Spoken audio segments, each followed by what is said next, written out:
Video में हम बात करेंगे डेरिवेटिव्स फाइंड करेंगे। डेरिवेटिव्स किस तरह से हम इजी वे में फाइंड आउट कर सकते हैं। आगे आने वाली वीडियोस में हम लोग इंटीग्रेशन पे भी बात करेंगे, क्योंकि इंटीग्रेशन सीखने के लिए आपके लिए ज़रूरी होता है कि आपको डेरिवेटिव्स का बेसिक कॉन्सेप्ट होना बहुत ज़रूरी है। अगर आपकी डेरिवेटिव्स पे ग्रिप मजबूत होगी तो आपको इंटीग्रेशन फाइंड करने में बिल्कुल भी प्रॉब्लम फेस नहीं होगी। तो हम बहुत बेसिक डेरिवेटिव से स्टार्ट करेंगे। तो आज का जो हमारा टॉपिक है वो हम बेसिकली डेरिवेटिव्स की बात करने वाले हैं। ठीक है, ओके।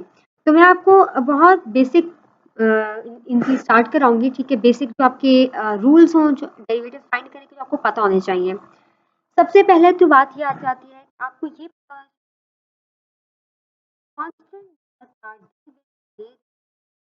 तो उसका हमेशा डेरिवेटिव होगा। ठीक है, पहला rule, this is very important. Secondly, अगर मेरे पास कोई डेरिवेटिव आ रहा है विद रिस्पेक्ट टू, यहाँ पे दो चीजें सेम है। यहाँ पे हम एक्स ले रहे हैं और नीचे भी हमारे पास जो डेरिवेटिव हम रिस्पेक्ट टू जिसके हम ले रहे हैं वो भी एक्स है। तो इस केस में हमारे पास जो डेरिवेटिव आएगा वो इसका आ जाएगा 1। थर्ड केस हमारे पास आता है कि अगर हमारे पास कांस्टेंट मल्टीप्लाई हो रहा था तो उस केस में हमारे पास डेरिवेटिव किस तरह से आता। थ्री थ्री साथ में एक्स, तो इस केस में हमारे पास जो सीन होगा वो ये होगा कि हमारे डेरिवेटिव है ये डेरिवेटिव से बाहर आ जाएगा। मीन्स हमारे पास इस तरीके से हो जाएगा ऑफ एक्स, ये हम ले लेंगे। तो अब आपको पता है D by D X of x किसके इक्वल होता है हमारे पास 1 के। ये हमारे पास 3 इंटू 1 इज इक्वल टू 3 आ जाना था यहाँ पे हमारे पास। ठीक है, ये यहाँ पे हमारे पास तरीके से आ जाता होता है। थर्ड जो बहुत इंपॉर्टेंट चीज आ जाती है वो है जी पावर रूल, कि अगर हमारे पास कोई एक्स के ऊपर पावर गिवन हो तो उस केस में हमारे पास डेरिवेटिव किस तरीके से आएगा। अगर कोई पावर गिवन थी 4 और मुझे इसका फाइंड करना था डेरिवेटिव, तो इस केस में हमारे पास डेरिवेटिव इसका इस तरीके से आएगा कि इसका मैं आपको चलो जनरल बता देती हूँ कि जनरल हमारे पास फॉर्म में अगर हमारे पास x की पावर n हो, ये सबके लिए होगा। तो ये अगर आपको जनरल आपको पता चल जाएगा तो आपके लिए बाकी सारे फाइंड आउट करना बहुत ईजी हो जाएंगे। तो मैं अगर जनरल की बात करूँ तो इसमें हमारे पास आ जाता होता है n इंटू एक्स की power n minus 1। n minus 1 हमारे पास इसकी ये हम किसी भी पावर के लिए हमने फाइंड करना है, चाहे वो माइनस में है सब प्लस में है जिसमें भी है, तो उसके लिए हमारे पास ये इस तरह से रूल होता है। अगर हम ये रूल अप्लाई करते हैं अब इसके ऊपर, तो इसमें हमारे पास क्या हो जाएगा, ये हमारे पास जो n है वो 4 है, तो ये 4 सिंपल पहले बाहर आ जाएगा। फिर हमारे पास सिंपल x की हम ले रहे हैं, x के ऊपर आ रहा है जी n माइनस 1, तो ये आ जाएगा 4 माइनस 1, तो ये हमारे पास आ जाएगा 4x की पावर 3। ये हमारे पास बहुत सिंपल सा आ गया है। मैं इसी के साथ आपको एक और इसकी एग्जांपल कराती हूँ, जिसमें हम लेंगे इसका अगर हमारे पास पावर नेगेटिव में हो, नेगेटिव में हमारे पास पावर होगी तो उसका हम किस तरीके से फाइंड आउट करेंगे। लेट्स सपोज मेरे पास अगर पावर थी पावर माइनस 3 और इसका मुझे डेरिवेटिव फाइंड आउट, हाँ, इसका जो मेरे पास डेरिवेटिव आ जाएगा सिर्फ माइनस 3 बाहर आ जाएगा। इसी को हम रूल को इसी रूल को हम फॉलो करते हुए देखेंगे, माइनस हमारे पास बाहर आ जाएगा, ये बाय ओके सॉरी माइनस 3 बाहर आ जाएगा। उसके बाद हम लोग की पावर माइनस 3 माइनस 1, ये आ जाएगा हमारे पास माइनस 3 पावर माइनस 4 हम ले जाएंगे, ये हमारे पास आ जाएगा माइनस 3 डिवाइडेड बाय एक्स की पावर 4। ये हमारे पास इस तरीके से इसका हम लोग फाइंड आउट कर सकते होते हैं। ये बहुत सिंपल है, आप लोग बेशक अपने पास साथ साथ इसको नोट भी कर लें, ये बहुत फायदेमंद रहेगा। अब हम चलते हैं कि अगर अब हमें फाइंड करना पड़े, अगर हमारे पास दो नंबर्स ऐड हो रहे हैं, एडिशन के केस में हम लोग डेरिवेटिव किस तरीके से फाइंड आउट करेंगे। एडिशन के केस में हम लोग डेरिवेटिव फाइंड आउट इस तरीके से करेंगे, लेट्स सपोज दो नंबर हमारे पास ऐड हो रहे हैं, इसमें देखिए हमारे पास दो रूल्स अप्लाई हो रहे हैं। मैंने इसीलिए ऐसा नंबर लिया कि हमारे पास दो रूल्स इसमें अप्लाई हो रहे हैं। हम लोग इसमें हमारे पास पावर रूल भी अप्लाई हो रहा है और सेकंड अप्लाई कर रहे हैं। तो जब हम इसका डेरिवेटिव ले लेंगे, उसके बाद हम लोग इसका डेरिवेटिव ले लेंगे सेकंड नंबर का, तो हम इसको इस तरह से लिखेंगे।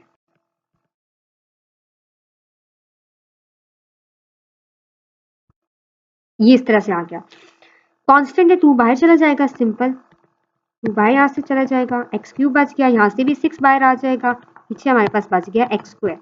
इस पे हम सिंपल ये वाला रूल अप्लाई कर देंगे।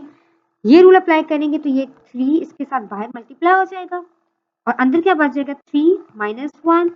सिमिलरली इसमें हमारे पास 6 वैसे बाहर है, इसका 2 साथ में मल्टीप्लाई हो जाएगा और बच जाएगा 2 माइनस 1। तो ये जो चीज हमारे पास आगे बन के आ जाएगी वो इस तरीके से आ जाएगी कि ये आ जाएगा 2 3 6 x2 प्लस 6 2 12 x। तो ये हमारे पास इसका सिंपल एक आंसर बन जाता है। तो इसी तरीके से हम लोग सब्ट्रैक्शन का भी फाइंड आउट कर सकते हैं। सब्ट्रैक्शन हमारे पास सीन ही होगा कि यहाँ पे हमारे पास सिर्फ साइन माइनस का होगा, यहाँ पे हमारे पास एंड तक सिर्फ माइनस का साइन यूज होता रहेगा। सब्ट्रैक्शन के केस में हमारे पास कुछ इस तरह सीन हो जाएगा। अब हम बढ़ते हैं आगे प्रोडक्ट रूल की तरफ। प्रोडक्ट रूल भी एक बहुत इंपॉर्टेंट रूल होता है। अब हम बढ़ते हैं प्रोडक्ट रूल की तरफ।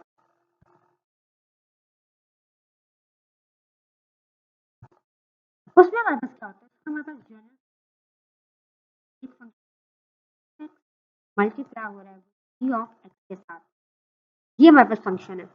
इसमें हम लोग क्या हो जाएगा, इसका जो हमारे पास डेरिवेटिव की जो जनरल फॉर्म निकलती है वो आती है इस तरह से। सॉरी एक मिनट, इसमें हम लोग क्या करते होते हैं, इसमें हमारे पास एक पहले डेरिवेटिव से बाहर होता है और हम एक का डेरिवेटिव लेते होते हैं, फिर हम सेकेंडली दूसरे को हम बाहर कर देते होते हैं और पहले वाले का डेरिवेटिव लेते होते हैं, समथिंग लाइक दिस। तो इस वजह से मैं एफ ऑफ एक्स पहले बाहर ले लेती हूँ तो D by D X of G of X आ जाएगा। फिर मैं क्या करूंगी, अब मैं जी एक्स को बाहर ले लूंगी और डेरिवेटिव मेरे पास आ जाएगा एफ ऑफ एक्स का।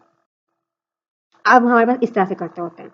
ये बहुत सिंपल रूल होता है हमारे पास, इसको हम बहुत इजीली फाइंड आउट कर सकते होते हैं। आपको चलिए एक एग्जांपल के साथ जो है ना इसको समझाती हूँ। एग्जांपल में लेट्स सपोज ले लेती हूँ 6x क्यूब x की पावर 4। ये मेरे पास एक, हमने इसका डेरिवेटिव इसका लेना है मैंने, तो ये आ जाएगा। पहले मैं लेट्स सपोज मैं कंसीडर कर लेती हूँ कि मेरे पास जो 1 है वो या g ऑफ x, क्योंकि हम पहले मेरे पास दूसरी टर्म आ गई, ठीक है, सेकंड टर्म। तो मैं इसी तरह करूँगी 6x क्यूब को पहले मैं बाहर ले लूँगी, फिर क्योंकि बेसिकली मैं प्लस का साइन, तो आप जिसको मर्जी पहले बाहर ले लो, जिसको पहले मर्जी सॉल्व कर लो, इसमें कोई वो रिस्ट्रिक्शन नहीं होती। आगे रिस्ट्रिक्शन हमारे पास क्वेश्चन रूल में आएगी, वो उसका मैं आपको एक प्रॉपर तरीका बताऊंगी। यहाँ से हम लोगों ने इसका ये कर लिया। अब मैंने डेरिवेटिव ले लिया x की पावर 4 का प्लस x की पावर 4 और डेरिवेटिव ले लिया हमारे पास हमने 6x क्यूब का। इसको हम आगे से सॉल्व कर लेंगे।